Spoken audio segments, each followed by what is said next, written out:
Most Australians will never see $50,000 sitting in their bank account at the same time.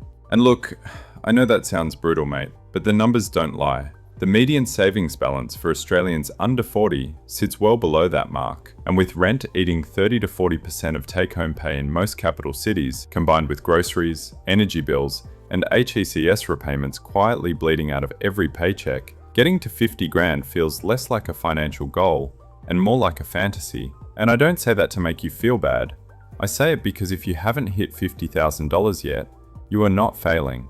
You are fighting the same headwinds as almost everyone around you. But here's the thing, the people who do cross that line, something happens to them that nobody really talks about, and it has almost nothing to do with the money itself. Because here's what nobody tells you, mate.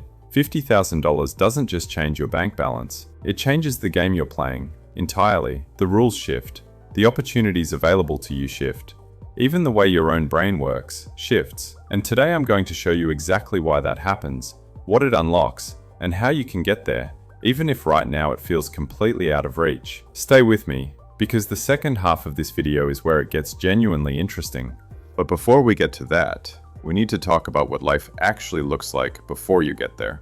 Because most people in their 20s and 30s in Australia are living in what I'd call the financial fog. Money comes in, money goes out, and somewhere in the middle, you're just trying to keep everything from falling apart. You're not reckless, you're not irresponsible, you're just stuck in a system that constantly pulls money away from you faster than you can accumulate it. Think about the mental load of it, right? You're at the supermarket doing quiet mental arithmetic in your head, deciding whether to buy the name brand or the home brand. Not because you genuinely prefer one, but because you're not sure where your account sits right now. You're postponing the car service because the timing just isn't right this fortnight. You're avoiding checking your banking app because the number there makes you anxious and you'd rather not ruin your day. That's not laziness. That's what behavioral economists call scarcity mindset. And research shows it measurably reduces your cognitive capacity. Your brain is so consumed with managing short-term financial threats that it literally has less processing power left for everything else. Career decisions, relationship decisions, long-term planning, all of it suffers. Because your mental bandwidth is being burned up on survival. And the cruel irony, mate, is that the people who most need to think long-term are the ones with the least mental space to do it.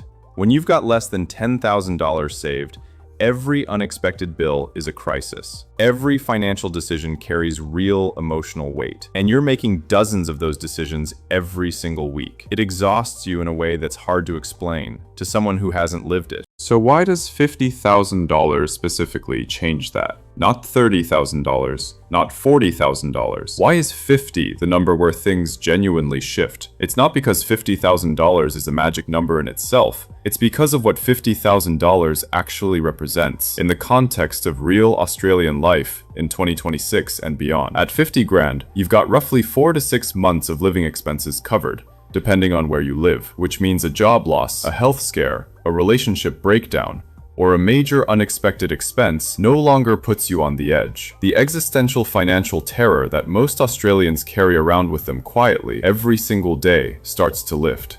And when that fear lifts, something remarkable happens to the quality of every decision you make. This is the thing that doesn't show up in personal finance content, mate. It's not about the interest rate on your savings account. It's about the fact that fear is the single most expensive thing most Australians are paying for. When that fear starts to go, and most of them don't even know they're paying it, the effects ripple outward in ways you won't expect. The first thing that changes is your sleep. And look, I know that sounds almost too simple to mention, but chronic financial stress is one of the leading causes of sleep disruption in Australia. And when you start sleeping properly, your performance at work improves, your relationships improve, your physical health improves. You stop snapping at your partner over small things because the background hum of financial anxiety that was driving that tension starts to quiet down. You go to the dentist when you need to, instead of putting it off for 6 months, because you didn't want to spend the money and end up with a problem 3 times more expensive. And then something even bigger starts to happen. You start noticing things you were too stressed to notice before. A course that could genuinely accelerate your career. A business idea that keeps coming back to you. A property or investment opportunity that suddenly feels within reach, rather than completely abstract. Your brain, freed from the constant drain of financial survival mode, starts operating at a higher level. You start thinking in years instead of fortnights, and that shift in time horizon, mate, is worth more than any interest rate you'll ever find. Now here's where the numbers get genuinely exciting. At $50,000 in a high-interest savings account earning around 5%, which is achievable right now with several Australian banks, you're generating $2,500 a year in interest without touching the principal. That's over $200 a month, appearing in your account while you sleep. Compare that to $5,000 in savings at the same rate, which gives you $250 a year. Barely enough to notice. The difference isn't just mathematical, it's psychological. When your money starts generating real, visible returns, your relationship with saving fundamentally changes. You stop seeing your savings account as a sacrifice. You start seeing it as an engine. And once you see it as an engine, you protect it differently. You feed it differently. The behavior shifts because the feedback loop shifts. And this is before we even talk about what $50,000 unlocks in the investment world. With 50 grand, you're not just limited to a savings account. You can build a genuinely diversified portfolio of ASX-listed ETFs. Broad market Australian funds have delivered somewhere between 9% and 13% average annual returns over the past decade, depending on which index you're tracking. At that rate, your money isn't just keeping pace with inflation, it's compounding in a way that starts to feel like a second income, quietly, in the background, while you keep living your life. Here's the part I want you to really sit with, mate. Once you've saved $50,000, you've done something that most people around you will never do. And the evidence of that isn't just in your bank account, it's in who you've become to get there. You've proven you can delay gratification over an extended period. You've proven you can make consistent decisions that your future self thanks you for, even when your present self wanted to do something else. You've proven that you are not someone who is just bad with money. You are someone who builds wealth, and that identity shift is not a small thing. Because here's what happens when you see yourself differently. Your spending changes without you forcing it. You stop buying things to fill an emotional gap, because the gap that most of that spending was filling was financial anxiety, and that anxiety is now quieter. You stop the subscription creep, the takeaway habit, the impulse purchases that gave you 10 minutes of dopamine and 2 weeks of regret. Not because you're depriving yourself, but because those things genuinely stop appealing to you the way they used to. You've outgrown them. So what does $50,000 actually unlock in practical terms? 4 things, and they build on each other. The first is real investment optionality. You can now access managed funds, ETFs, and even start building a property deposit strategy in a meaningful way. You're no longer just surviving the financial system, you're starting to use it. The second is negotiating power in your career. When you're not desperate for money, you negotiate completely differently. You can hold out for the right role instead of taking the first offer out of panic. You can have honest conversations with your employer about what you're worth without the fear of losing income making you pull your punches. Financial security makes you braver, mate.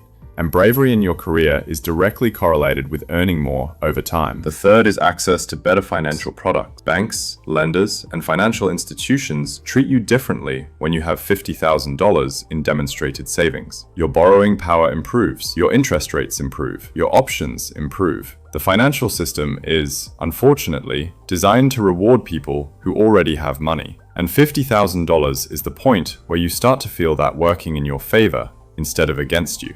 And the fourth is the confidence that other people can feel. I don't mean this in an arrogant way at all. I mean that when you're not quietly desperate, you carry yourself differently. Employers sense it. Business partners sense it. People in your life sense it. There's a quality of calm and clarity that comes from financial security, and it affects how the world responds to you in ways that are genuinely hard to quantify, but absolutely real. So how do you actually get there if you're starting from behind? 3 things, and they're not complicated, but they do require you to be honest with yourself. The first is to find out exactly where your money is actually going. Not where you think it's going, where it's actually going. Track every dollar for a full 30 days. Most Australians who do this find between $400 and $800 a month in spending that they genuinely struggle to justify if they had to say it out loud. Subscriptions running on cards they forgot about. Convenience spending that's become invisible habit. Regular purchases that deliver almost no real satisfaction. That money, redirected, is the foundation. The second is to automate before you can interfere. Set up an automatic transfer to a separate, high-interest savings account on the same day your pay hits. Make it the first transaction that happens, not the last. Because if you wait to save what's left at the end of the fortnight, nothing will be left. Pay yourself first, mate. This is not a nice idea. This is the mechanism. The third is to take income seriously. Cutting expenses has a floor. There's only so far you can cut before you're affecting your quality of life in ways that aren't sustainable. But your income has no ceiling. Ask for the raise you've been putting off. Build the side income you keep thinking about. Sell the things you own but don't use. Every extra dollar going into savings doesn't just add to the number. It shortens the timeline and builds the momentum that keeps you going. And look, I want to be honest with you about this, mate. The stretch between $0 and $50,000 is the hardest part of this entire journey. It's the part where the progress feels slowest, where the sacrifices feel most real, and where it's easiest to convince yourself that it's not working. But it is working. Every single deposit, no matter how small, is compressing that timeline. The math is on your side. You just have to stay in the game long enough for it to show up. And when it does, everything changes. Not just your account balance, everything. If this gave you a different way of thinking about where you're headed, subscribe Aussie Wealth to the channel and hit the notification bell so you don't miss what's coming next. Thanks for watching, and I'll see you in the next one.